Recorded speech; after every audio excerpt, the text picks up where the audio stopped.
Bom, pessoal, vamos lá então, vamos começar esse bimestre. Tá? Gostaria de dizer assim que estamos voltando, né? Tá tudo, graças a Deus, estamos voltando, né? Tá diante de um monte de dificuldade, uma série de coisas diferentes, né? Um período assim que a gente nunca imaginou que ia passar, eu pelo menos nunca imaginava. Como eu já disse para vocês, eu adoro ver filme de zumbi, coisa arada, e nunca imaginei que ia passar por uma quarentena como a gente está passando. Estão fazendo 2 anos aí que a gente está praticamente fechado, sem aula direito, muito tempo, muita complicação, né, pessoal? Tá muito difícil tudo que a gente está fazendo. Então, graças a Deus, a gente tem a notícia, né? Não sei como é que está circulando a notícia por aí, que eu, por exemplo, a primeira dose já fui vacinado, vou tomar a segunda dose daqui a alguns dias, né? Eu sei que a maioria dos professores já está, muitos dos nossos alunos também já devem estar. A pandemia está longe de estar controlada, mas a gente já está numa situação bem melhor do que estava antes, né? De modo que me parece que existe a notícia de que, felizmente, as aulas devem voltar de forma presencial no mês de outubro. Tá? Mas, até lá, nós temos aí garantido pelo menos mais um bimestre de aulas que nós não podemos dizer EAD, né? Porque a aula EAD é aquela aula que fica postada no material que vocês têm que acompanhar lá. E a nossa aula não é EAD, a nossa aula é uma aula síncrona, né? Que é uma aula que a gente eu estou aqui, vocês estão aí no mesmo momento, tá? Fica tudo gravado para auxiliar vocês. Eu faço questão de gravar, pôr no YouTube e colocar o link da forma como que vocês conhecem já lá no Moodle, né, para vocês terem acesso, para ter uma complementação, para eventualmente quem não pôde comparecer assistir lá, mas de forma alguma a presença à aula fica dispensada, porque isso aqui não é aula EAD, isso aqui não é um curso presencial e a gente tem que estar aqui um olhando para o outro ou um olhando para a tela do computador, vendo quem está ali, como é que a coisa está funcionando e, se Deus quiser, em outubro a gente volta. Tá? Para mim, inclusive, que tem que sair de Ponta Grossa, ir até Jaguariúna para dar aula, confesso para vocês, estou com saudade de fazer isso. Já fiz isso para mais de 10 anos, né?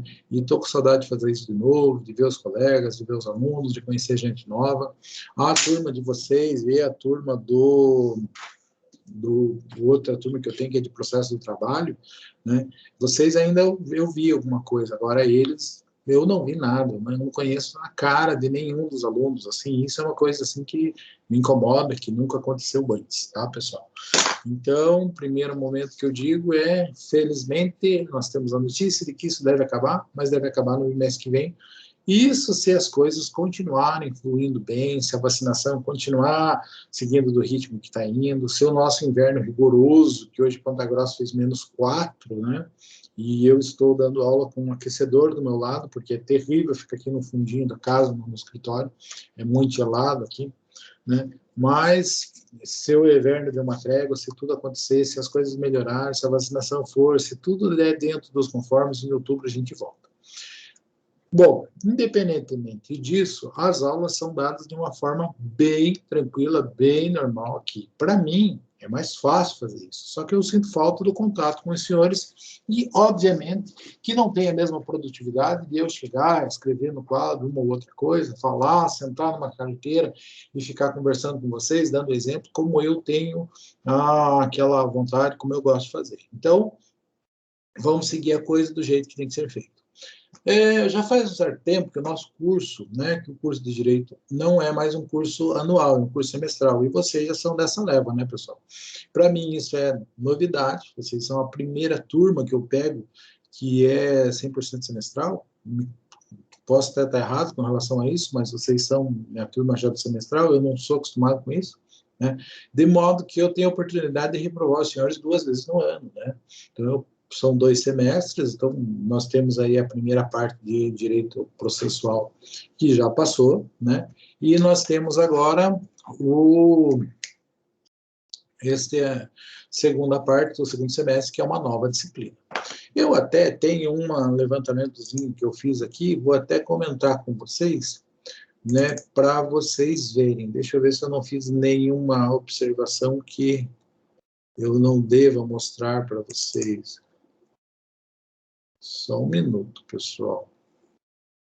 para a gente entender como é que se dão as grades de processo civil.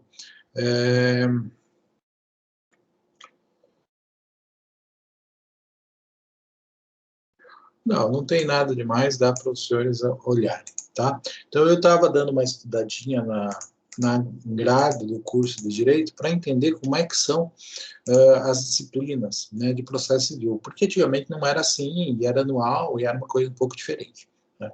Então, desde a grade de vocês, já aconteceu, de vocês no segundo ano, vocês tiveram 36 horas de TGP, não sei quem era o professor na época, né?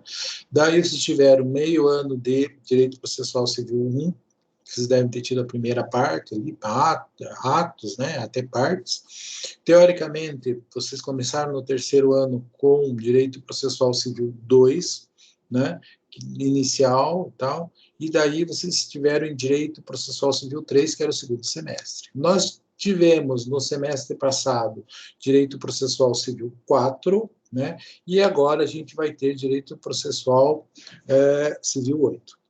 Ignorem aqueles termos que estão colocados do lado, que é uma sugestão que eu estou fazendo para adequar essa grade. Qual é o problema? O problema é que, quando chega em mim, nunca o pessoal viu tudo que precisava ter visto. Né? Então, eu deveria chegar aqui e falar só de execução. Não, minha ementa hoje fala só de execução. E eu tenho que falar de muito mais coisa, de modo que nós estamos, teoricamente, bastante atrasados com a matéria, o que não é problema, a gente consegue colocar a casa em ordem. Eu consigo fazer o meu trabalho sem nenhum problema. O problema é que que a gente tem que recuperar muita coisa anterior ao vocês terem chegado até mim. Então, processo civil na FAJAR funciona desta forma e direito processual do trabalho é muito mais simples, né? Então, mas vocês já devem ter tido essa matéria ou não é comigo que vocês têm que estudar esta situação, com outra pessoa, o que vocês já tiveram.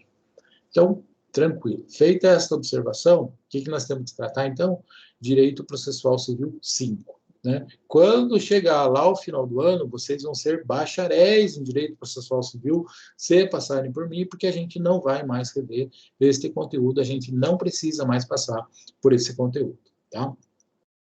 Apenas assim a título de ilustração, porque a gente tem esse probleminha do vencer o conteúdo, né? Que ficou para trás por conta, não minha, por conta de outras revisões, vocês sabem que a gente fez muito mais revisão no primeiro semestre do que aula nova mesmo, né?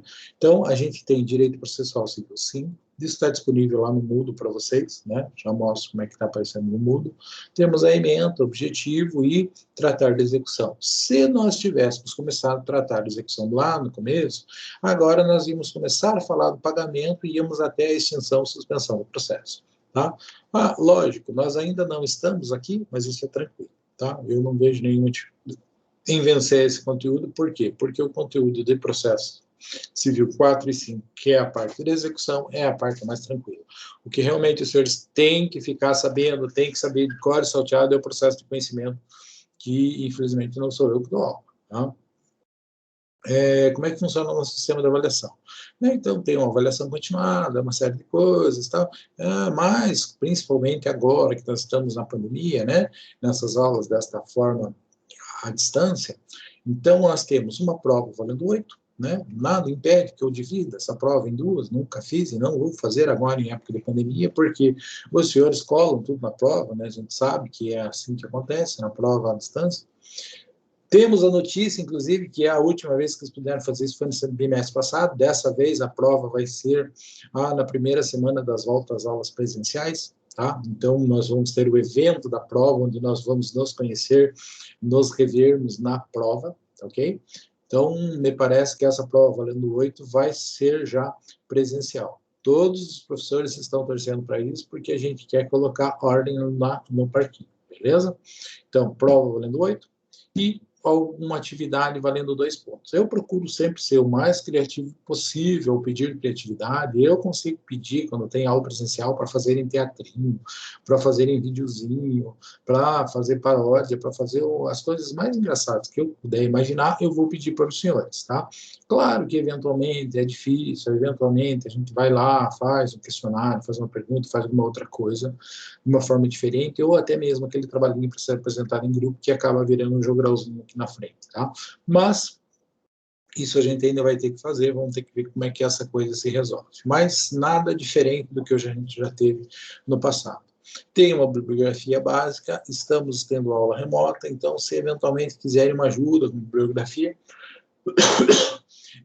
que isso não saia daqui, mas podem pedir ajuda, converse comigo, eu posso mandar um ou outro livro piratation para vocês darem uma olhada, né? Então, isso é uma questão de acesso ao conhecimento perfeitamente louvável, né? É muito mais louvável fazer isso para você ter acesso ao conhecimento do que fazer isso para desbloquear o teu PlayStation e jogar um jogo pirata, né? Então, vamos ser bem tranquilos com relação a isso, se tiver alguma dificuldade. Às vezes o pessoal nessa situação tem dificuldade até de ir até a biblioteca da instituição, e que eu nem sei como é que está hoje ela com relação à questão do processo civil, mas a gente tem muito material que possa ser passado para os senhores por aqui. Tá? Além de que, nas aulas que a gente coloca pelo Moodle, né, vocês sabem que sempre fica uma boa indicação bibliográfica, bons links de bons autores para que vocês possam acompanhar, muitas vezes até a aula de outros professores a respeito do mesmo tema. Tá? Então, tudo sempre seguindo exatamente da mesma forma, para a gente não ter nenhuma dificuldade, nenhuma surpresa. Tranquilo? Então, beleza. O que eu tenho mais que eu posso falar para vocês hoje? Tá? Como eu mostrei, né, vou colocar aqui o meu navegador para vocês verem. O Moodle, aula 1, não muda nada, estou eu me apresentando, disciplina, vocês conhecem, né? Mas eu tenho aqui um slide, já vou passar o meu contato. Então, a disciplina é Direito Processual Civil 5, né? Teoricamente, a gente deveria ver a parte final de execução, e é o que nós vamos ver. Tudo que a gente não viu de execução ainda, a gente encerra nessa disciplina. Tá? Programa nós falamos, sistema de avaliação nós já falamos. Eu vou ter 2 apresentações da aula de hoje, né? A revisão do conteúdo que a gente já falou, a coisa recente mais importante, né? E um pouquinho o programa da disciplina, que eu mostrei para vocês, está disponível aqui, e uma apresentação sobre responsabilidade civil, que é um tema que teoricamente é novo e a gente já começa tratando hoje. 2 artigos disponíveis, como os artigos estão em PDF, eu deixo ela numa pastinha aqui, para se vocês tiverem interesse poderem baixar. Todas as aulas são da mesma forma, assim que acabar a aula, eu baixo ela, posto no YouTube e coloco o linkzinho aqui, aula gravada. Isso substitui a presença? Não, não substitui a presença. Tá? Por que, professor? Não, porque o curso é presencial, não é uma disciplina EAD. Inclusive, eu faço chamada e a chamada fica gravada no final da aula, não tem como o sujeito dizer que não sei, que não viu. Não sei quem foi, mas teve alguém aí que falou que eu não consegui acessar porque o professor dá aula via Teams. Conversa fiado, tá? Com o Teams você pode acessar de qualquer navegador, você tem o link ali. Se você tem o Teams instalado, você clica e abre no Teams, que vai ficar um pouquinho melhor. Se não, você clica e aparece em qualquer navegador que vocês têm. Eu acredito que a maioria dos filhos devem estar assistindo a aula de um navegador padrão, assim como estaria vendo de qualquer outra forma. Tá? É o sistema dos quais eu já experimentei, que tem menos flutuação, que tem menos queda, que tem menos problema, e por isso que eu uso ele e funciona. E, além disso, é o sistema que me possibilita gravar de uma forma bem objetiva, bem tranquilo, tudo aquilo que eu estou fazendo aqui agora e disponibilizar para os senhores já na sequência. Então, como com ele eu consigo fazer tudo isso, funciona super bem, é por isso que eu dou aula assim. Ok? Foi disponibilizado para os outros professores, como é um pouquinho mais chato, tem algumas coisinhas que têm que ser feitas, o pessoal não é muito acostumado e eu acredito que seja só eu que dou aula dessa forma. Tranquilo? Mas sem nenhuma dificuldade, sem nenhum problema. Além disso, pessoal, quem está na lista de chamada hoje, tá? Temos poucos alunos, tá? Não vou fazer chamada agora, no final da aula a gente faz chamada, mas nós temos aqui 20 alunos matriculados no curso e temos 15, 14, né? Porque um está contando comigo, 14 alunos assistindo a aula hoje, tá? Esse é o pessoal que está aqui, depois vocês veem exatamente quem está, mas só tem 20 colegas aqui, né? Eu acho que tinha uns 22 no mês passado, então pode ser que tenha alguém que ainda esteja se acertando com a instituição, que ainda vai aparecer na lista, mas se eventualmente se o seu nome não já era para estar aqui e não está, e também é uma coisa assim para você ir lá atrás, cutucar o pessoal, ver o que está acontecendo, tentar regularizar, ver o que faz, para que a gente não tenha surpresas depois. Por quê? Porque reprova por falta? Sim, reprova por falta. Tá? Então, as chamadas são feitas, são rigorosas, é tudo certinho, tudo fica gravado, e não tem nem como vocês argumentarem nada com relação a isso, porque está tudo bem Justo, o que é tratado não é caro, né, pessoal? Vocês sabem que é obrigação de vocês estarem presentes. Tranquilo? Alguma dúvida, alguma coisa diferente, assim, que eu possa colocar? Alguma coisa que vocês queiram dizer? Algo que vocês não gostaram do passado, que querem que eu mude? Alguma coisa, assim, diferente? Alguma mágoa entre vocês que eu tenho que esclarecer, pessoal? Por favor, falem. Para mim, professor, Diga. só para avisar que eu estou entrando e saindo da aula aqui, mas eu estou com problema no Teams, agora deu certo, tá? Obrigada. Ah, tá, beleza. E eu acredito que não é problema no Teams, que é problema na internet. E a gente sabe que é normal que isso aconteça, tá? Eu mesmo, é raro, mas às vezes acontece de cair na internet, tem problema, né? Nós tivemos uma... Nunca acontece, veja o que é queimar o filme, né, pessoal? Nunca acontece comigo. Segunda-feira a gente teve uma reunião de professores aí da Fajar, né? Na segunda-feira à noite, e na segunda-feira à noite a minha internet caiu. A luz, aquele caso, piscou 3 vezes. Eu caí 3 vezes da reunião. Coisa chata, né? O meu chefe deve ficar pensando assim, nossa, será que ele dá aula desse jeito, pendurado? Né? Então, isso normalmente não acontece. Obviamente que já aconteceu diversas vezes, né? Vocês mesmos já devem ter passado por isso, mas normalmente não dá problema, pessoal. Tranquilo? Outra coisa, eu procuro não usar aqueles outros sistemas, como tem alguns que estão disponíveis no Moodle lá, não funciona, porque o servidor é em Arapoti, e daí passar por lá é um gargalo muito complicado. Então, esse aqui, pelo menos, o servidor não é lá em Arapoti. Tem um outro mecanismo bom, que seria dar aula pelo Google Meet, né? Mas o problema do Google Meet é que eu não tenho a mesma fluência, a mesma facilidade para gravar a aula como eu tenho pelo Teams. Como eu consigo gravar no Teams perfeitamente e baixar e já disponibilizar para os senhores, eu acho que é a forma mais completa, pelo menos é o que eu menos tenho problema e o pessoal menos reclama, ok? Bom, qualquer coisa, por favor, pessoal, conversem comigo que eu estou assim meio triste de não poder falar com muita gente, tá? Mas vamos lá, ó, dos 20 já tem 18, pessoal, tá chegando mais gente aí, tá? Então, casa quase cheia. O que eu diria para vocês? Primeira coisa, já me conhecem, sabe que eu sou Edi, sabe que eu sou chato, sabe que eu tenho certo prazer em provar aluno, né? Afinal de contas, a gente está aí para isso, né? Então, se cuidem comigo, né? Mas também estou à disposição para tudo que vocês precisarem, né? Então, Edi Kleber do Souto, sou professor, sou mestre, sou especialista em direito, sou advogado há mais de 20 anos, né? 22 anos, né? Então, a gente está aí já com certo tempo de praia, sou professor só na Fajar há mais de 10 anos também, tá? Eu acredito que mais velho que eu na Fajar vai ter o pessoal da engenharia, o professor Jefferson, que é mais velho que todo mundo, né? Que pisou no banhado do dilúvio, né? A Cacima também é mais velha que eu na instituição. O resto dos professores de direito são todos mais novos, inclusive a coordenação, tá? Meu telefone, né? Eventualmente, se precisar mandar uma mensagem, trocar uma ideia, alguma coisa, eu não tenho nenhum preconceito, posso atender perfeitamente. Eu trato aluno que nem gente, tá? Então, aí, eu sei que tem vários professores assim que têm um certo receio com relação a isso, mas eu não tenho. Tenho o maior prazer de conversar com você e de ajudar naquilo que for preciso, tá? No entanto, pessoal, tem uma observação que não é minha, tá? Não sei se outras pessoas falaram disso para vocês, mas a instituição quer passar uma roupagem, por uma profissionalização, por uma forma mais diferente, uma tratativa um pouquinho diferente, né? Então, existe um pedido para que tudo que vá ser feito, seja feito via Unimestre. Tá? Teoricamente é bom para vocês, porque fica documentado, e é bom para a gente, porque fica documentado também. Então, quer fazer alguma coisa, quer pedir, quer justificar alguma coisa, passa lá para o Unimestre, faz um recadinho, então, a hora que eu logar no sistema, vai aparecer um bipzinho para mim lá e eu já vou responder. Sinceramente, não sei, porque até o momento isso não é usado, tá? Mas é uma instrução que a gente tem de passar a usar isso. Independentemente disso, pessoal, estou à disposição de vocês da forma que vocês quiserem, assim como quando as aulas presenciais voltarem, é com o maior prazer do mundo que eu converso com todo mundo. Eu muitas vezes nem volto para a sala dos professores, fico lá no corredor, fico sentado, vou na cantina, que eu gosto de bater papo com o povo e conversar com vocês. Tá? Tranquilo?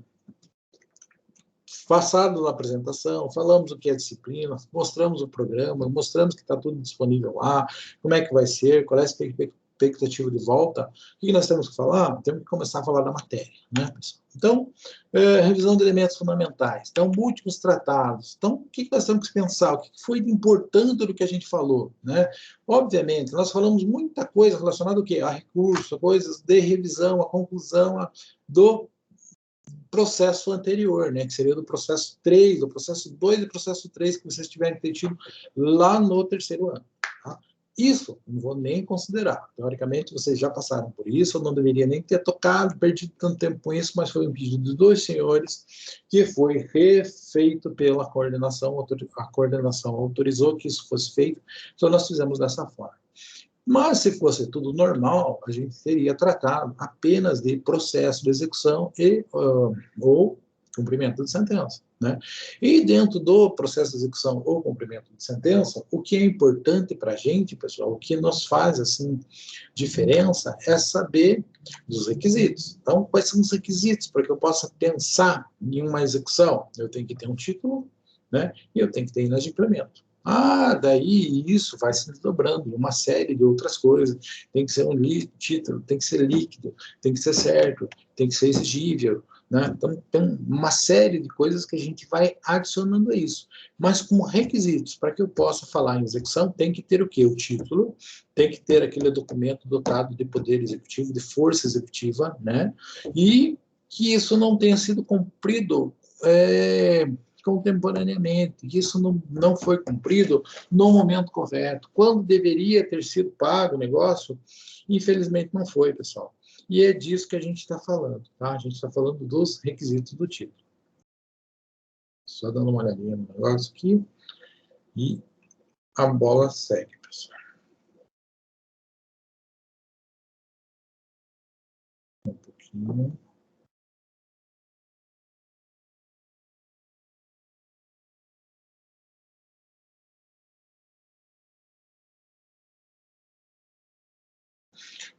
Bom, daí a gente tem aqui como elemento fundamental para tratar, dentre os elementos tratados que eu deveria fazer uma revisão, responsabilidade patrimonial. Vejam como é a vida de professor, né?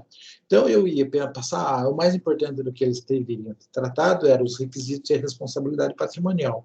No entanto, pessoal, né, responsabilidade patrimonial não tratei ainda. Responsabilidade patrimonial é o tema novo que a gente vai tratar na segunda parte da aula, beleza? Então, vamos lá. O que é importante saber de execução? Saber os requisitos.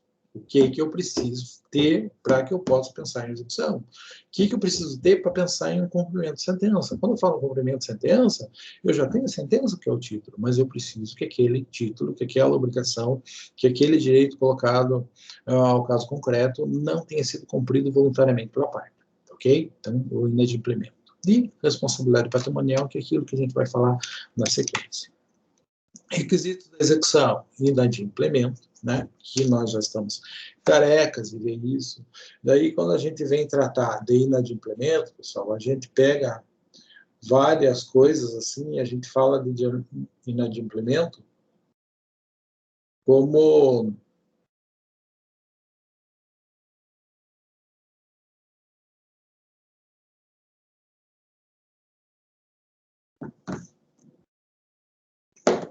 a gente coloca o inadimplemento e fala um pouquinho de direito às obrigações lá de direito civil, e a gente vê obrigação desse tipo, obrigação aquilo, obrigação condicional, obrigação vinculada a termo, obrigação... então, a gente fala um pouco de tudo isso no primeira parte da nossa disciplina, da disciplina anterior, né? E o título executivo, que é aquilo que documenta a existência de um direito que pode ser exigido. Não inadimplemento. Quando a gente fala desse inadimplemento, nós diferenciamos o inadimplemento da mora. O que a gente aprendeu como inadimplemento? Absoluto. Inadimplemento absoluto é aquela obrigação que não foi cumprida e que, uma vez não cumprida, ela simplesmente perdeu o sentido e não tem mais como ela ser cumprida. Por quê? Porque não tem mais motivo, perde a razão, né? Então, não tem como ser feito aqui. Né, o exemplo do bolo de casamento. Você contrata uma empresa para fazer um bolo de um casamento, né? E o bolo chega no dia da festa, o bolo não é entregue. Dá para ser entregue no dia seguinte? Não. Não dá, não cumpre mais o objetivo, porque trata-se de um inadimplemento absoluto que não pode ser remediado. A questão da inadimplência, a questão dele não ter sido feito, não tem como ser feito. Tá? Então, perdeu o objetivo, não dá para fazer mais, então inadimplemento absoluto. O que é a mora? A mora é o inadimplemento, é o não cumprimento da obrigação dentro do prazo oportuno. Isso é mora. Mora é sinônimo de atraso. Né? Inadimplência pode ser absoluta, pode ser parcial, pode ser apenas um atraso no cumprimento. Né? Para isso, a gente trata de toda aquela situação relacionada ao tempo do cumprimento das obrigações, quando que pode, quando que não pode, quando que é exigível. E aqui entra toda aquela discussão que nós conversamos a respeito de direitos e obrigações lá do direito civil. Né? Para isso, a gente vai pensar aonde, que é o lugar que a obrigação pode ser exigível. Né? A prova, quem tem a prova do pagamento, a prova do pagamento é algo que se exige do devedor, né? Então, aonde o devedor tem que provar que pagou. Obrigações líquidas, nós não conseguimos falar em execução, né? Se a obrigação não for líquida. Enquanto eu não tenho certeza de exatamente quanto que aquela obrigação corresponde, eu não posso dizer que o sujeito é inadimplente. De modo que o processo de liquidação, o processo de colocar valor naquela obrigação que vai ser exigível, que vai ser objeto de um processo de execução, pode partir tanto do autor, tanto do exequente quanto do executado, tanto do devedor quanto do credor, porque assim como o credor quer receber, o devedor quer se desonerar daquela obrigação. Então, em ambos os casos, a gente tem essa possibilidade, mas a obrigação tem que ser líquida. Falamos de condicional ao termo, se for condicional tem que acontecer aquilo. Nós dizemos que condicional é aquilo que pode vir a acontecer, e termo é aquilo que eu não sei quando, mas que um dia vai acontecer. Né? Se ela for uma obrigação condicional ou uma obrigação a termo, tem que ter a prova da ocorrência da condição ou do termo. E obrigações bilaterais, aonde não é lícito eu exigir o cumprimento da obrigação da parte contrária, sem que antes eu tenha cumprido com a minha obrigação. Tá? Então, coisas que nós trabalhamos ali no passado, que nós já falamos com relação a isso. Né? A gente menciona bastante a diferença de condição e termo, e a gente pega como exemplo, pessoal, o caso do contrato de seguro. Né? O que é o seguro? Vamos pensar um seguro de vida. Se você pensar na vida de uma pessoa, quando nós falamos do seguro, da morte, ela é um evento que pode ser equiparado a um termo. Por quê? Porque é uma certeza. Todas as pessoas um dia vão morrer. Então, o evento morte na vida de uma pessoa nada mais é do que um termo. A gente sabe que aquele termo um dia vai acontecer. Agora, se nós estamos falando de um seguro de vida, o evento morte não é um termo, é uma condição. Por quê? Porque, por mais que todas as pessoas morram, para que elas gerem direito a receber a indenização, né, o sujeito tem que morrer na vigência do contrato. Isso é uma certeza. Se isso não é uma certeza, né, então é uma condição. Tranquilo? Só relembrando exemplos daquilo que a gente já tratou. Beleza? Então, inadimplemento. A outra parte, que seria o título, pessoal, nós temos 3 teorias que falam com relação ao título executivo. Né? Temos a de Carnelucci, a de Liebman e a de Sata. Né? Um diz que, para Carnelucci, o título executivo nada mais é do que a prova de um direito. Para Liebman, o título executivo nada mais é muito mais que uma prova, ele não é uma prova, mas ele é um ato capaz de desencadear a sanção executiva. Né? E para Sata, ele é um ato fato. Então, é algo que prova o direito e que tem também o poder de desencadear a sanção executiva. Então, nós seguimos a teoria do título executivo, que é a teoria de Sata, né? Que fala que é um ato fato. Ok? Então, que é um documento fato. Tá? Obviamente, só a lei pode criar títulos. Isso é complicado? Não, porque é muito fácil preencher os requisitos da lei para criar um título executivo. Né? Então, eu não posso inventar um negócio e dizer, isso aqui é uma nota de empenho, não sei, isso aqui é o título executivo. Não, não é. Né? Agora, eu posso perfeitamente pegar uma folha de papel, descrever a obrigação, pegar a assinatura do devedor e 2 testemunhas. Aí eu tenho o quê? Um termo de condição de dívida que se equipara a um contrato e que tem força executiva por natureza, porque preenche os requisitos previstos na lei. Então, só a lei cria títulos executivos, no entanto, é absolutamente simples, né? Preencher os requisitos da lei e fazer um título executivo do jeito que a lei manda, ok? Posso ter mais um título? Posso. Né? Por uma questão de economia processual, né, eu devo colocar o máximo possível de títulos que eu tenho. A cópia do título substitui o título? Não, mas hoje em dia, em termos de projude, né, a gente tem toda aquela situação, porque efetivamente o que é executado é o que? É o título digitalizado. Né? Então, existe o problema com relação a isso? Existe, fizemos uma série de reflexões com relação a isso, mas o título substitui a cópia do título substitui o título? Não, não substitui. Principalmente quando nós estivermos falando de títulos de crédito, que são dotados do princípio da cartularidade, de uma série de transmissibilidade, a portabilidade, e uma série de outras coisas que são próprias lá do direito empresarial ao tratar-se de títulos de crédito. Quando nós estivermos falando de uma sentença, muito mais tranquilo dizer que eu posso executar a cópia, que eu posso tirar uma carta de sentença, tá? Isso é bem mais fácil de falar do que falar da cópia de um título executivo, né? De um título de crédito próprio do direito empresarial. Tranquilo? Para que eu tenha um título, esse título tem que ter certeza, liquidez e exigibilidade. Então, certeza é saber qual é o bem jurídico tutelado. Então, meu título tem que dizer, é dinheiro, beleza. É soja. Então, tem que dizer qual é o bem jurídico tutelado, o que aquilo confere ao sujeito, o que Maria leva com sendo dono daquele título. É disso que nós estamos falando, ok? Então, esta é a questão da certeza, saber qual o bem jurídico tutelado. Liquidez é a medida, é o quanto deste bem jurídico tutelado que aquele título representa. Né? Então, R$1.000, certeza, dinheiro, R$1.000 é a quantidade disso. Ok? Tamanho de soja, é soja, eu sei que é soja, então é certo. Agora, quanto de soja é a liquidez.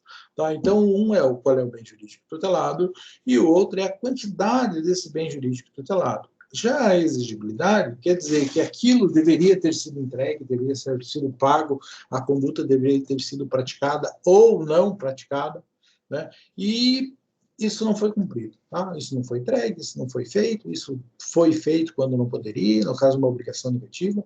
Né? Então, nós temos a questão da exigibilidade. Eu posso entrar com uma execução para exigir que aquela conduta que o título previa não foi feita, ok? Não foi adotada, não foi tomada.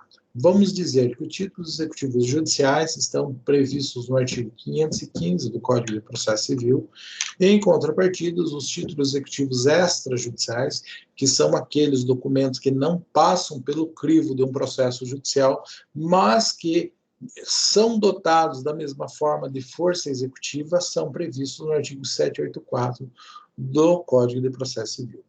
É estanque isso? Com relação aos títulos executivos judiciais, podemos dizer que sim, podemos ter alguma lei que ainda cria alguma coisa diferente. Tá? Mas, quando nós falamos de títulos executivos extrajudiciais, lógico que vão ter coisas diferentes, termos diferentes, que preenchem os requisitos que estão na lei e, eventualmente, vão ser. Então, quem cria título executivo é só a lei. Agora, nós podemos facilmente criar um documento, criar um título que preencha os requisitos da questão na lei e dessa forma fazer com que a coisa seja exigível. Né? O que a gente colocou ali? Mesmo que o sujeito tenha título, pessoal, eventualmente o sujeito pode optar não pelo processo de execução, e sim pelo processo de conhecimento. Puxa, por que isso está aqui? Nem sei, pessoal. Então, não é um elemento tão importante assim para a gente falar a título de uma revisão. Mas o que isso quer dizer? O 785 do Código de Processo Civil de 2015 deixou bem claro que pode, mesmo sujeitos tendo um título executivo, né, ele pode adotar um processo de conhecimento? Pode. Por que isso está na lei? Porque antes existia dúvida. Né? Porque o que acontece por meio de um processo de conhecimento, pessoal, nada mais é do que a constituição de um título executivo judicial.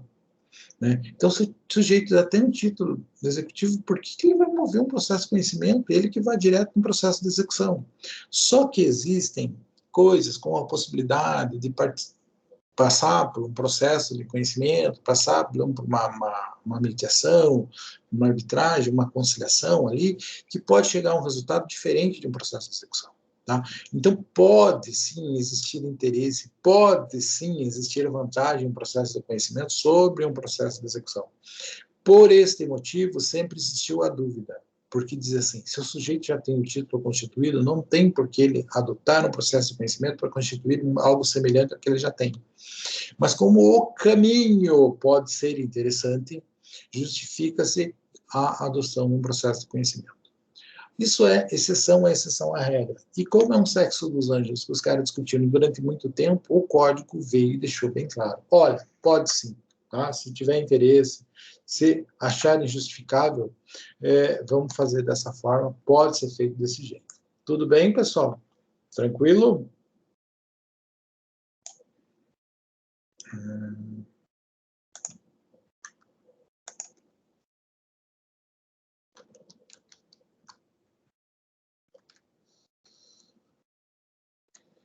Vamos lá.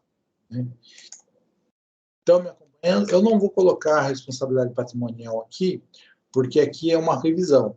E como os senhores não tinham visto essa matéria ainda, eu não vou passar por ela aqui, eu vou pegar a minha aulinha completa que fala de responsabilidade patrimonial e vamos puxar ela aqui. Tranquilo, pessoal? Então, está disponível para vocês, está lá no Moodle, e aqui a gente tem aula do jeito antigo, falando só de coisas novas. Teoricamente, pelo que a gente falou até agora, os senhores já estavam carecas de saber, ok? Então, vamos lá. Responsabilidade patrimonial. De onde vem isso, tá, pessoal? Qual é a ideia? Primeiro, é a ideia de que a responsabilidade patrimonial diz que o sujeito, que o patrimônio do sujeito está como ser sujeito ao cumprimento das obrigações por ele assumidas. Então, se eu tenho uma obrigação, o que vai responder à minha obrigação é o meu patrimônio. Então, responsável por uma obrigação é aquele sujeito que vai poder, na esfera, ter seu patrimônio invadido pelas suas obrigações.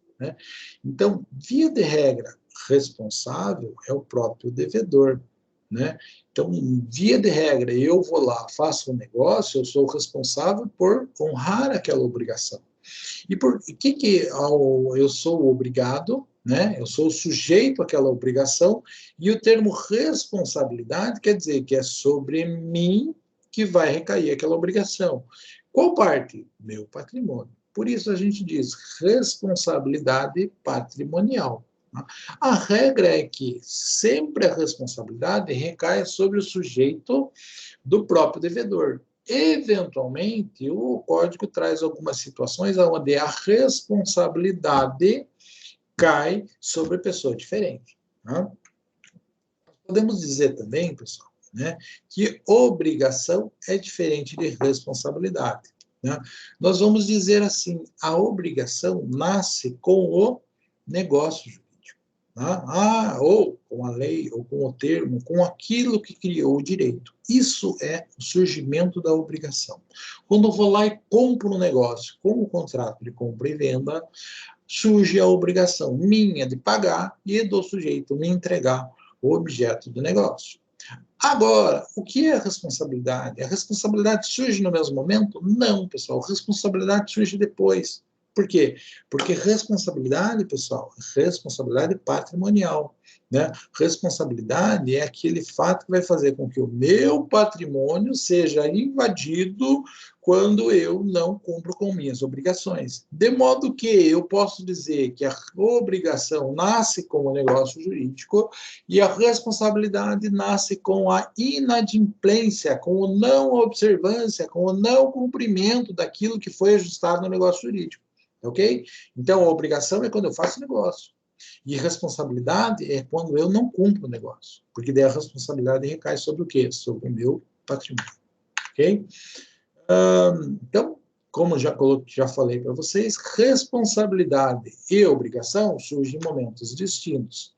Então, a obrigação surge quando o débito é contraído, quando o devedor firma um contrato, quando realiza uma prestação e tal. E se houver inadimplemento, e só não havendo o adimplemento, só não sendo cumprido regularmente a obrigação, que surge a responsabilidade. Que responsabilidade é aquilo que invade o patrimônio do devedor para cumprir aquilo que deveria ter sido cumprido frente ao credor. Tranquilo? Então, o que é a obrigação? Aquilo que surge com a realização do negócio, né? Quando o débito é contraído. Né? E que é a responsabilidade? É aquilo que surge com o inadimplemento, que é aquilo que vai sujeitar o patrimônio do devedor ao cumprimento forçado de suas obrigações por meio do processo de execução, que é aquilo que nós estamos falando. Tudo bem? Costumo brincar, pessoal, né? Que, como nós vimos aqui, a responsabilidade patrimonial. Atualmente, o sujeito só responde às suas obrigações por meio do patrimônio. Não tem outra forma de fazer. Existe a exceção a essa regra? Existe uma exceção a essa regra, que é a prestação alimentícia. Então, quando alguém deve uma prestação alimentícia para outras pessoas, dentro de uma série de limitações que a gente vai estudar mais à frente, né, o sujeito pode ter sua liberdade restrita, né, ele pode ser preso por não pagar uma prestação alimentícia. Por que isso, pessoal? Por que essa exceção à regra? Por que esse único caso? Porque nós entendemos que se é alimentos, o sujeito precisa daquela prestação para viver. Se é alimentos, a criança precisa receber aquilo para poder comer, para poder se sustentar. Tá?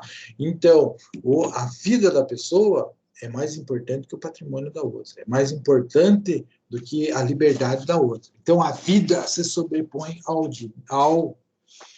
à liberdade. Ok? Então, essa é a sua única exceção. As outras, pessoal, todas nossas dívidas, todas as nossas obrigações vão se sujeitar única e exclusivamente ao nosso patrimônio, aquilo que a gente tem de patrimônio de direito, tá ok? Então, falamos sobre isso. Bens não sujeitos. Então, eu respondo às minhas obrigações não cumpridas. Quando eu sou inadimplente, surge a responsabilidade. O que é a responsabilidade? É a sujeição do meu patrimônio ao cumprimento das minhas obrigações. Obrigação surge com o contrato, com a contração do débito, com o negócio jurídico propriamente dito, e a responsabilidade surge quando esse negócio não é cumprido regularmente. Então, responsabilidade surge com a inadimplência. Beleza. Todos os meus bens são sujeitos à execução? Respondem por isso? Nem todos, pessoal. Então, teoricamente, né, são sujeitos à obrigação os bens que podem ser penhorados, isto é, aqueles corpóreos, incorpóreos que têm valor econômico e que a lei não tenha tornado impenhorável. Então, a regra é que pode tudo? Pode, com exceção daquilo que a lei diz que não.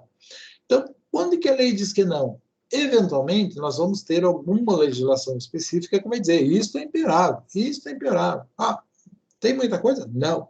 A maior parte está lá no 833 do Código de Processo Civil, que são bens impenhoráveis, bens que, por mais que exista a responsabilidade patrimonial do devedor, este tipo de patrimônio, este tipo de bem não vai responder às obrigações dele. Tá? Tem exceção à regra? Tem, lógico. O direito é a terra das exceções, né, pessoal? Primeiro vamos ver a regrinha do que é impenhorável, depois a gente vê o que é a exceção a essa regra. Então, os bens inalienáveis declarados por ato voluntário, não sujeitos à execução, fruto de rendimento desses bens poderão ser penhorados à falta de outros bens. Então, um bem inalienável declarado por ato voluntário. Puxa vida. Aqui a gente tem que deixar bem claro, né? Um bem que eu não posso vender. Então, se eu tenho alguma coisa, tá? E eu não tenho poder de vender essa coisa, obviamente que não vão poder fazer uma ação contra mim e vender. Né? Até porque isso seria uma válvula para fazer malandragem. Né? Eu quero vender aquela coisa, não posso vender, você entra com uma ação contra mim e fingimos que eu te devo alguma coisa, né? Você entra com uma ação, nós vendemos daquele jeito e depois a gente divide o dinheiro. Então, quando o bem é inalienável, quando o devedor não pode vender, não é por meio do processo de execução que ele vai poder vender o negócio. Tem que explicar bem, pessoal, os declarados por ato voluntário. Como assim? Eu posso declarar, este carro meu é inalienável. É assim? Não. né?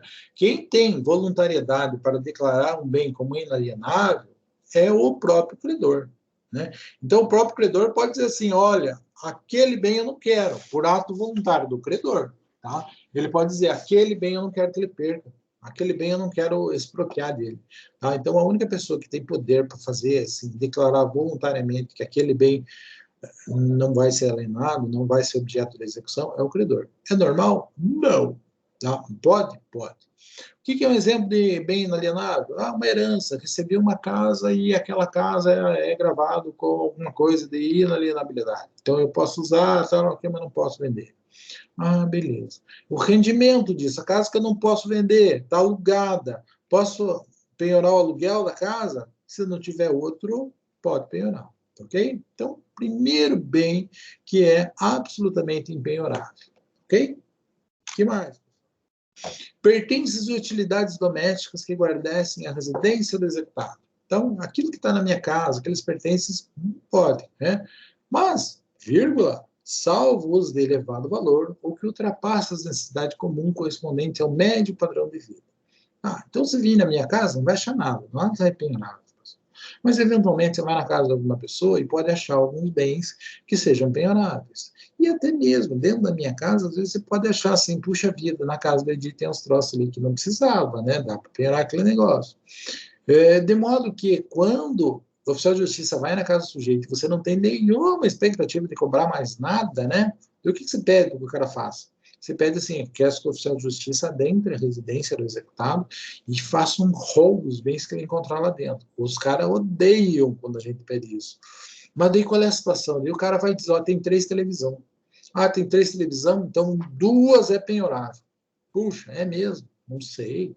É tudo uma questão de ponto de vista, tá? Mas, quando ultrapassa as necessidades comuns, pessoal, nós podemos dizer que o bem é penhorável. Agora, aquilo que guarnece a residência, via de regra, não é impenhorável. Também estou dando um exemplo, pessoal, mas não é grande vantagem pegar a televisão velha para vender, né? Tem que ser uma coisa muito petinel, né? Se estiver advogando para receber esse tipo de coisa, por favor, né? Tá? Sabe aquela máxima da advocacia, né, pessoal? Advogar para pobre e pedir esmola para 2. Então, evitem isso, tá? Mas, só dando um exemplo. Outro exemplo que a gente pode pegar é o exemplo extremamente oposto, né? Todo mundo conhece o Ike Batista.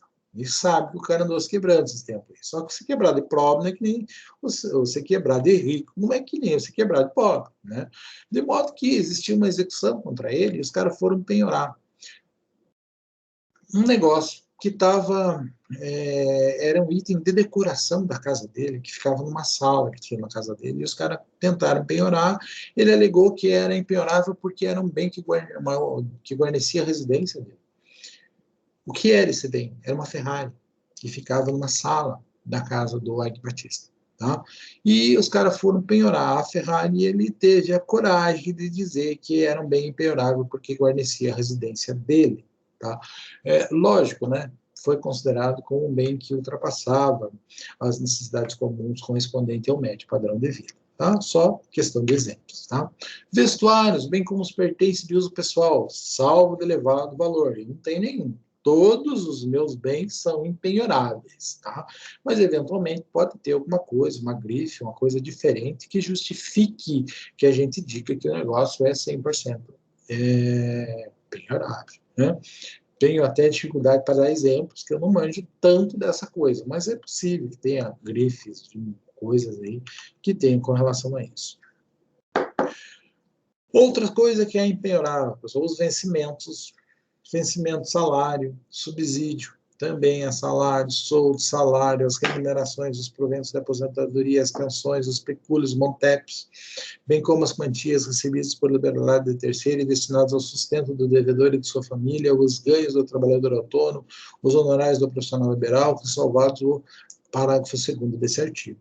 Ah, então é desse jeito? É desse jeito. Ah, então salário não pode? Não, não pode. O profissional liberal também está resguardado com relação a isso. Gente, eu tive uma execução fiscal uma vez, imposto de renda. Não, pensei assim, não tem nada para perder, né? Os caras foram lá e pegaram minha conta. Daí eu falei, putz, né? Eu fui na Justiça Federal e pedi para falar com o juiz, Meu juiz eu conhecia. Ele falou, penhoraram minha conta, eu não recebo salário. Ele falou, eu até sabia aqui, cara, mas eu não podia ligar para você e falar, viu, estão penhorando a tua conta, eu tive que determinar. Mas se é isso mesmo, tire um extrato, me mostre aqui e eu já desbloqueei.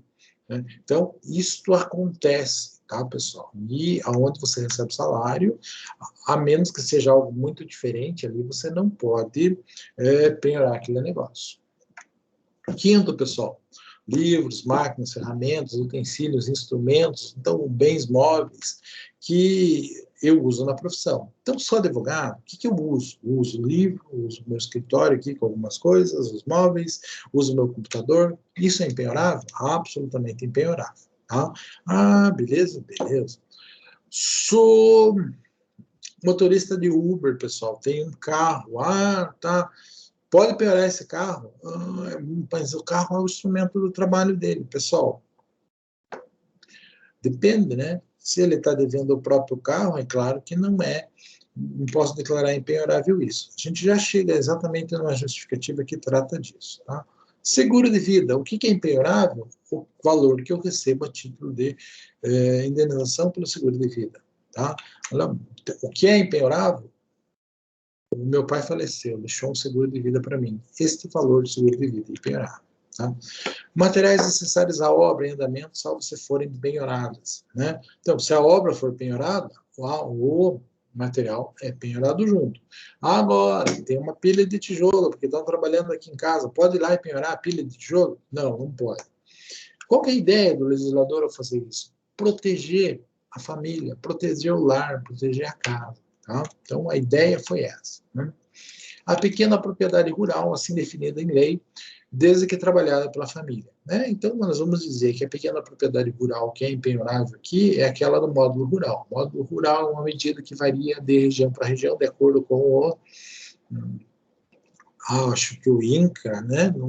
Acho que é o INCRA, não tenho certeza. Tem um órgão desse, não sei se é o INCRA, se é o Ministério da Agricultura, que em cada local ele vai dizer qual é o tamanho do módulo rural. O módulo rural é o tamanho de terra mínimo que uma família precisa, aquela quantidade de terra que uma família precisa, para prover o próprio sustento com base naquela terra, com base no cultivo daquela terra. De modo que aqui em Ponta Grossa, aqui no Carambeí, pequenininho, tá? Se você for lá para o interior do Mato Grosso, tem que ser enorme, porque a produtividade, a chance de venda, uma série de coisas é bastante diferente. Tá? Então, isso muda de região para região o tamanho do módulo rural. E é um módulo rural que é empenhorável, lógico, desde que trabalhado pela família, né? Utilizado pela família como forma de subsistência. Recursos públicos, lógico, né? Recebi um dinheiro para construir alguma coisa, para fazer alguma coisa, aquilo pode ser penhorado? Não. Tem uma construtora, eu entro com uma reclamatória trabalhista contra a minha construtora e eu fui contratado pelo município para fazer uma reforma numa escola. Aquele valor que está depositado lá para mim pelo município pode ser penhorado? Obviamente que não pode ser penhorado, porque aquilo tem que ser utilizado numa obra pública. Além disso, pessoal, nós temos a regrinha do inciso 10º aqui, né, que diz assim, quantidade depositada em caderneta de poupança até o limite de 40 salários mínimos. Então, até 40 salários mínimos, a pessoa pode ter guardado uma conta poupança e isso é respeitado. Por quê? Porque é uma segurança, tá? Não sou obrigado a ter 0 de poupança, eu posso ter pelo menos 40 salários mínimos, tá ok?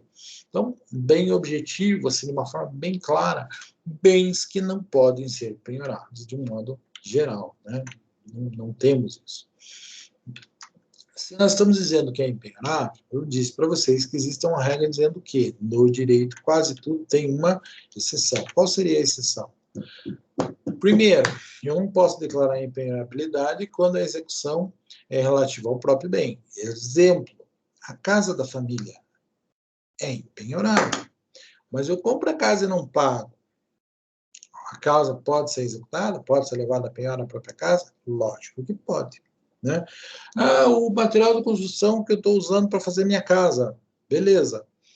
Tem um inciso dizendo lá no 836 que o material de construção ele não pode ser penhorado. Mas se eu comprei o material de construção e aquele material de construção não foi pago, obviamente que ele pode ser penhorado. A mesma coisa eu vou dizer lá com relação ao cara do Uber, né? Então, o cara usa o carro para trabalhar. Então, é um instrumento de trabalho dele? Sim, é um instrumento de trabalho dele. Se ele tiver uma outra dívida, ele vai poder pleitear que aquele carro não seja penhorado, porque é o instrumento do trabalho dele.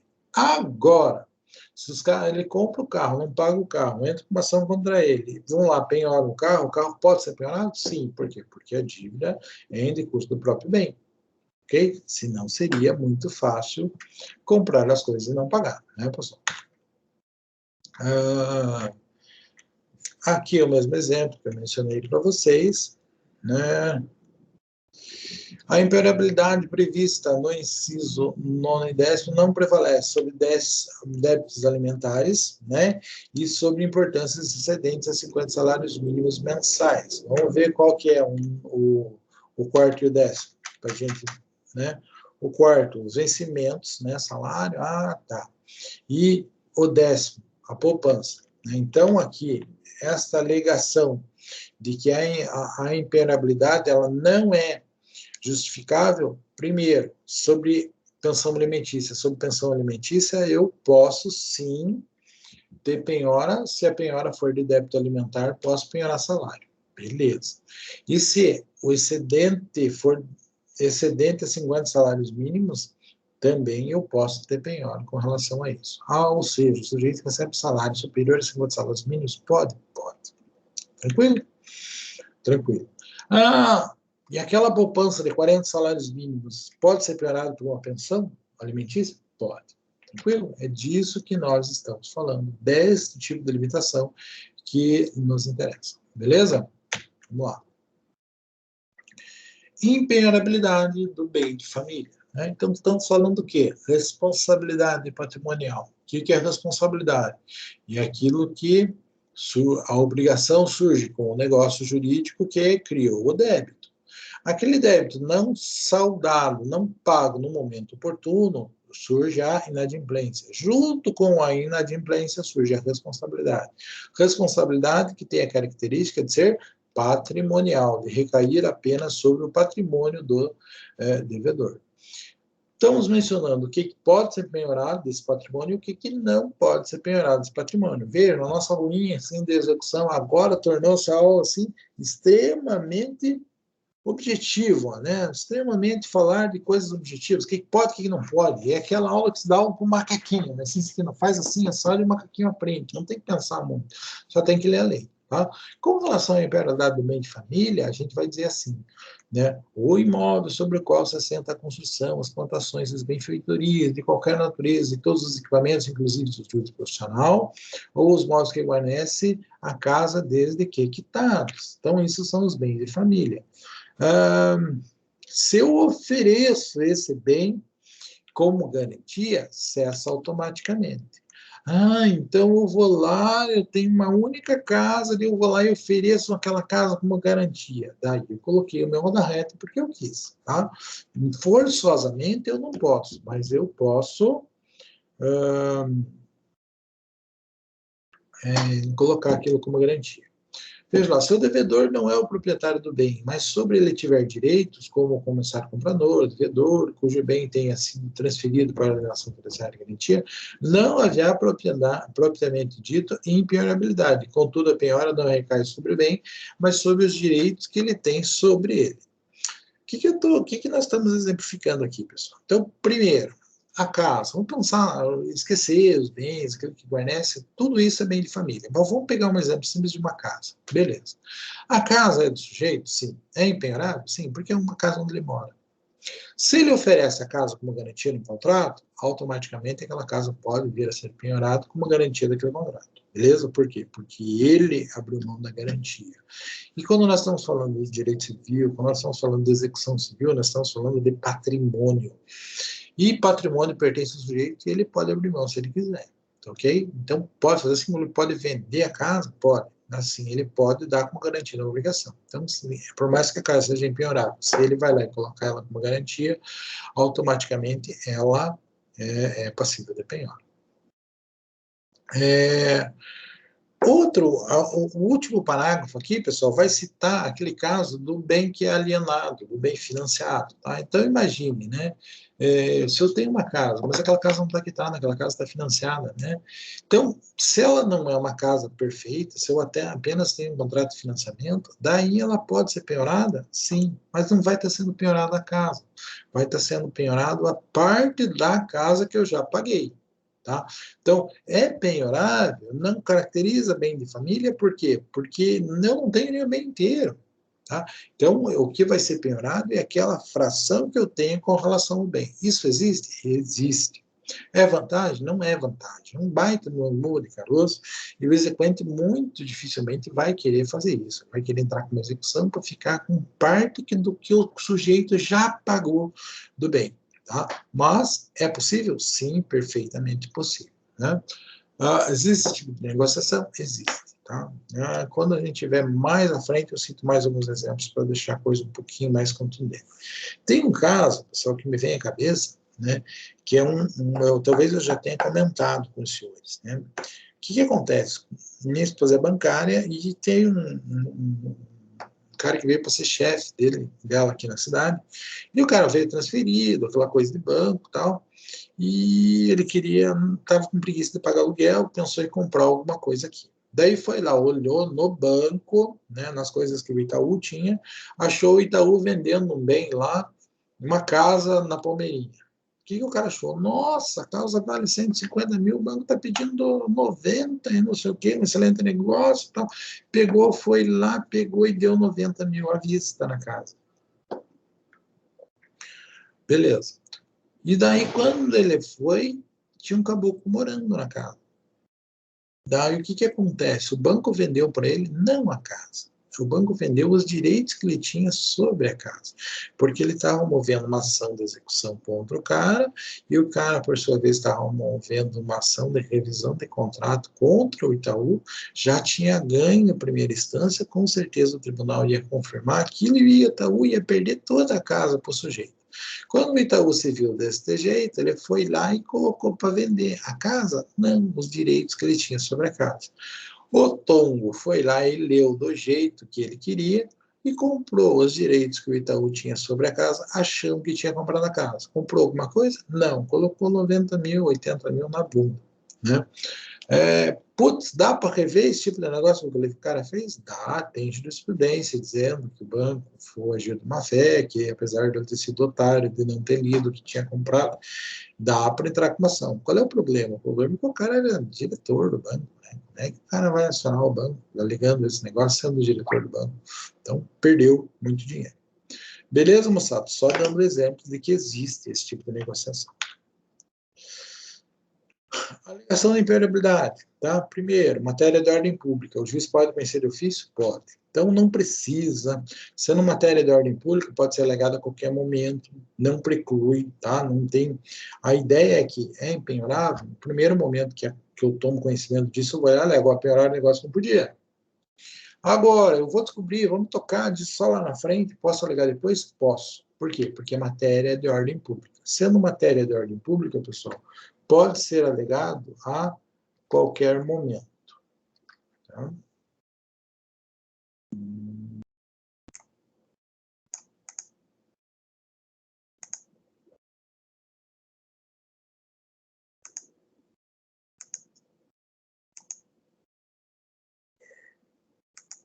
Bom, vamos seguindo aqui, mas eu tenho bastante coisa para a gente falar. Tá? Responsabilidade patrimonial de terceiros. Mas o que seria isso? Estamos falando de patrimônio. Né? Então, responsabilidade do sucessor a título de singular. Então, veja, o sucessor a título singular, não estou falando de herança, estou dizendo aquele que sucedeu o negócio. Né? Então, veja o 790, parágrafo 1º. Sucessor a título singular, tratando-se de execução fundada em direito real da obrigação repercussória. O que é isso, pessoal? Tem responsabilidade. Direito real é direito ligado à coisa, e a obrigação repercussória é aquela obrigação que persegue a coisa. Então, nós estamos falando que nós estamos falando, assim, por exemplo, de um apartamento que tem cota condominial em aberto. Né? Então, por quê? Então, a taxa de condomínio é ligada à coisa, e é um tipo de obrigação que persegue a coisa. Então, se eu compro um condomínio, um apartamento, que tem cota condominial em atraso, né, o que eu vou ter que fazer? Eu vou ter que pagar as cotas também. Então, eu exijo do cara que me vende colocar em dia, depois, a hora que eu compro, o condomínio vai cobrar de mim. E tá certo isso? Tá certo isso. Tá?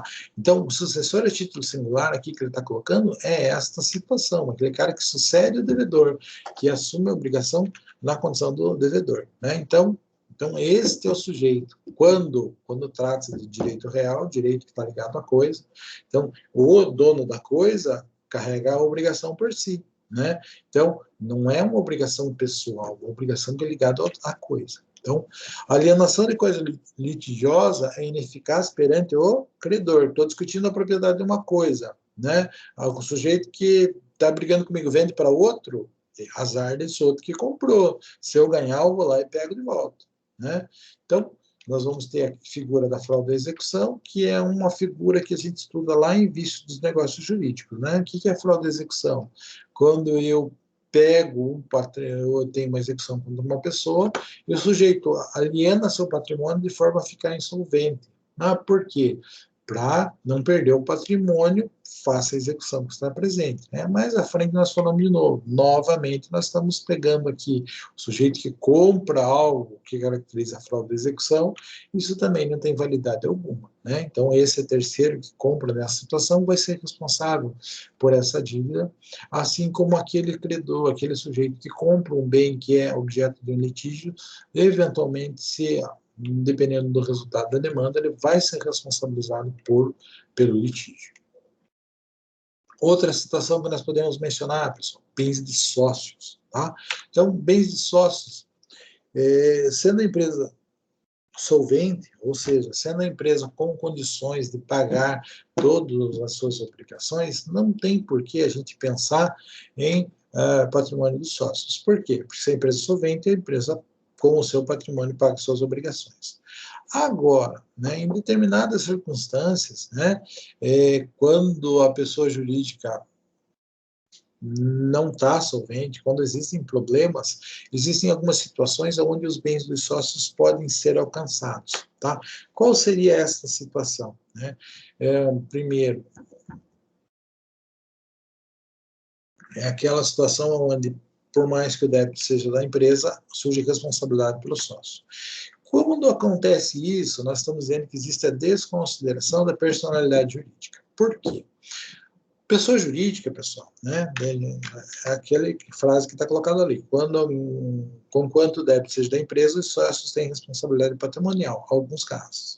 Então, neste caso, desconsidera a personalidade jurídica.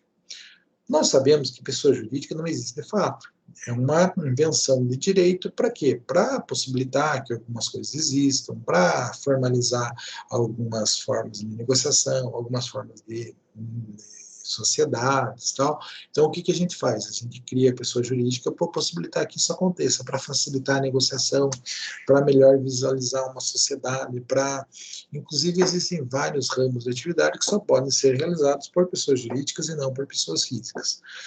Mas, eventualmente, quando existe o desvirtuamento da pessoa jurídica, né, quando a pessoa jurídica que é criada para possibilitar que algo seja explorado, para que uma atividade ilícita seja feita, eventualmente essa personalidade jurídica ela acaba sendo um óbice para exigir o cumprimento das obrigações da empresa. Né? Então, quando ela torna-se um óbice, quando existe falcatrua, quando existe algum desvio dos fins da empresa, justifica-se o quê? A desconsideração. Daí eu pego, não vou considerar o patrimônio da empresa e vou alcançar os sócios. Por quê? Porque os sócios giram de malandragem. Basicamente, nós vamos entender que pessoa jurídica é algo que está no papel e que não tem vontade própria. E quando existe um desvirtuamento, quando existe uma falcatrua, isso está acontecendo por quê? Porque o ser humano que está na administração dela que é o autor da malandragem. Então, faz sentido desconsiderar a pessoa jurídica e alcançar o patrimônio dos sócios para responsabilizar-se da falcatrua que foi responsabilidade deles. Beleza? Então, isso é desconsideração da personalidade jurídica. Nós vamos ter isso no artigo 28 do Código de Defesa do Consumidor, sempre que a pessoa jurídica tornar-se um óbice para o reconhecimento ou para a satisfação dos direitos do consumidor, pode ser desconsiderado. Beleza? Artigo 28 do Código de Defesa do Consumidor.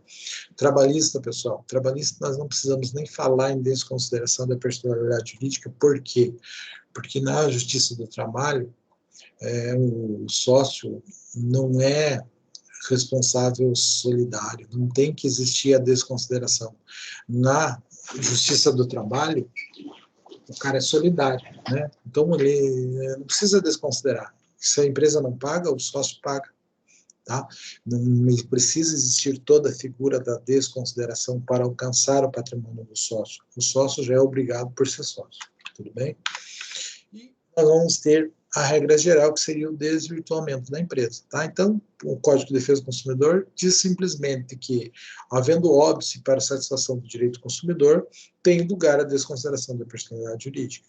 No direito do trabalho, eu digo assim, não preciso me preocupar com a responsabilidade, desconsideração da personalidade jurídica, porque o sócio já é responsável solidário. Então, não tem um dono do patrimônio do outro automaticamente, sem falar em desconsideração.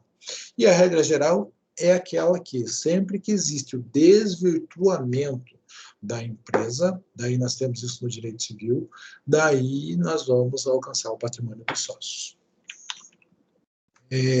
Esse desvirtuamento, pessoal, é matéria lá de direito empresarial, né, que vai tratar com relação a isso, e nós vamos ter isso tratado dentro do Código de Processo Civil.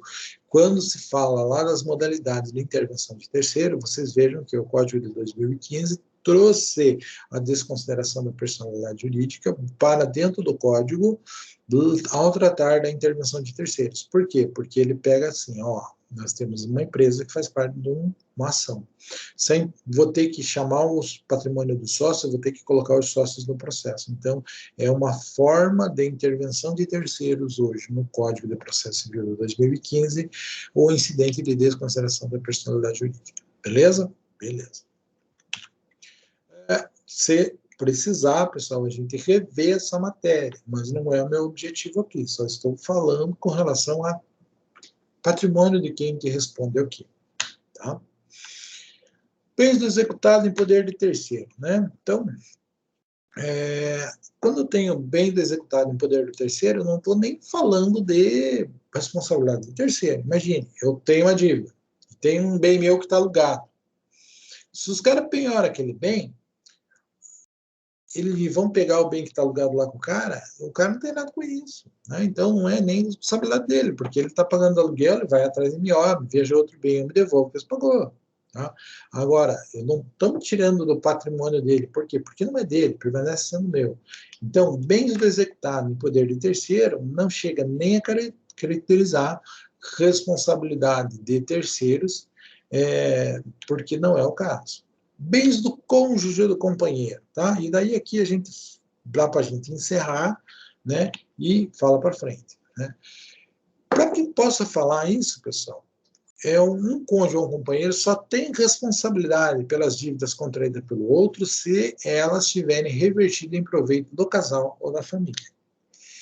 Então eu vou lá e comprei um negócio e não revertiu em favor do meu cônjuge, do meu companheiro, então não tem responsabilidade? Teoricamente, não.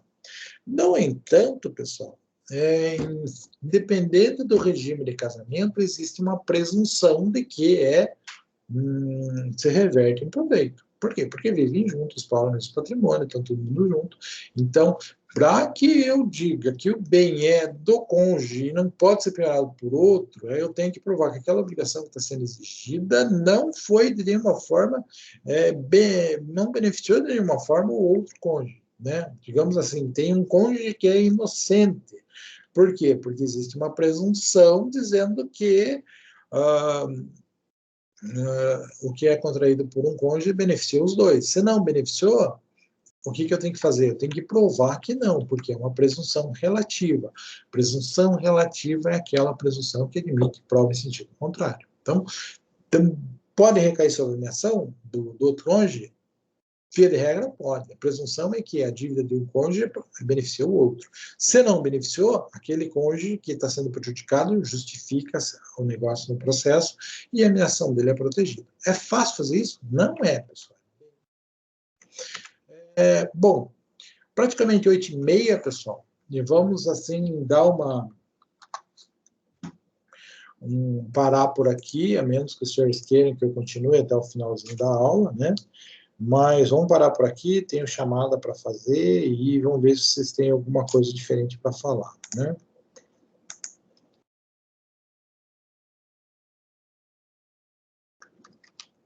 Vejam lá, pessoal.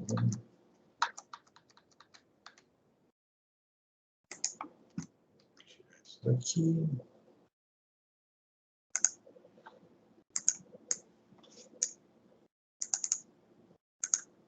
Vou fechar aqui.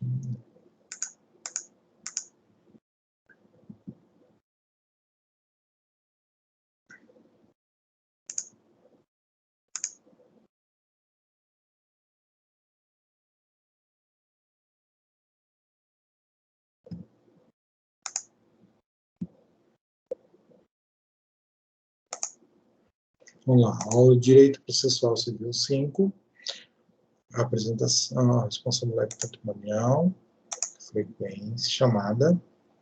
Então, vamos lá. Pessoal, não procurem não abrir, falar e não erguer a mão para mim não sair da ordem alfabética. Tá? Ana Carla, não estou vendo. Beatriz está ali. Cristine está ali. Gabriel Gilles está ali. Gabriel Turnes está aqui. Guilherme está aqui. Guilherme Sloboda está aqui. O Elton está aqui. O Igor está. Elisiane está. Isadora está. O Christopher está. O Lucas está. O Márcio está. Maria Helena está. Maria Rita, não acho que não. Maria Vitória. Vitória está aqui? Não. Então, vamos. Maria Vitória está aí? Não, né? Nicolas está. Robieri está. E Sueli está.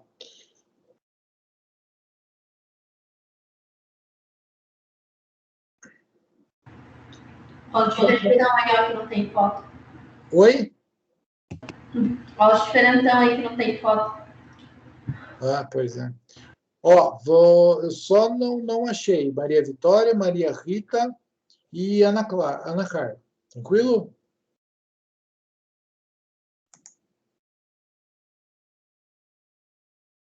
Chamada feita, tudo certinho. Pessoal, tem alguma coisa que eu possa ajudar vocês? Alguma coisa que eu possa falar? Algo que vocês querem esclarecer, justificar, falar?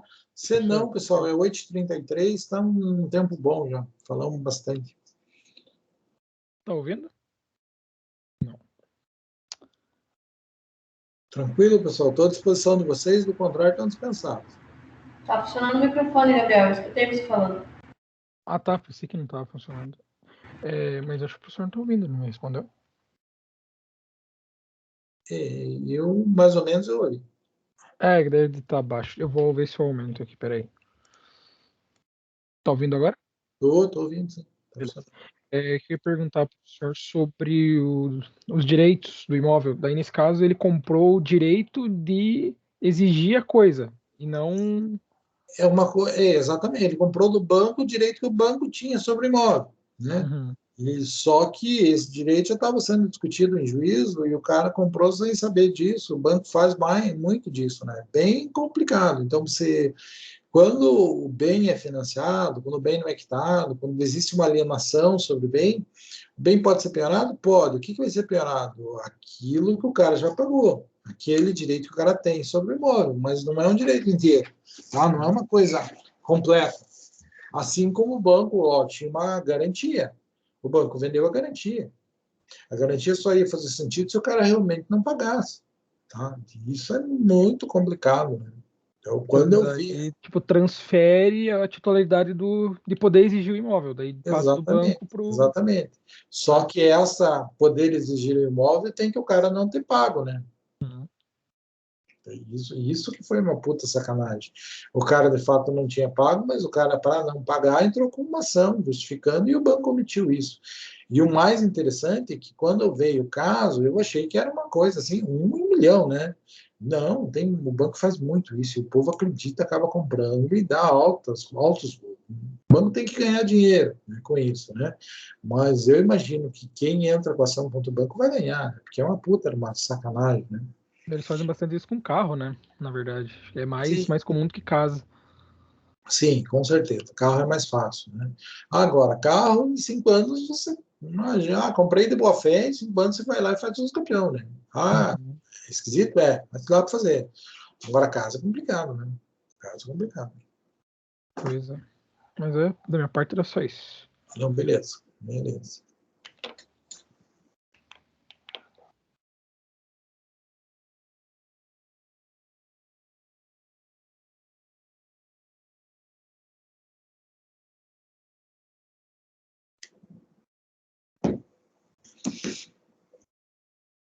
Tranquilo, moçada, se é isso, eu vou encerrar para mim poder baixar a aula, tá?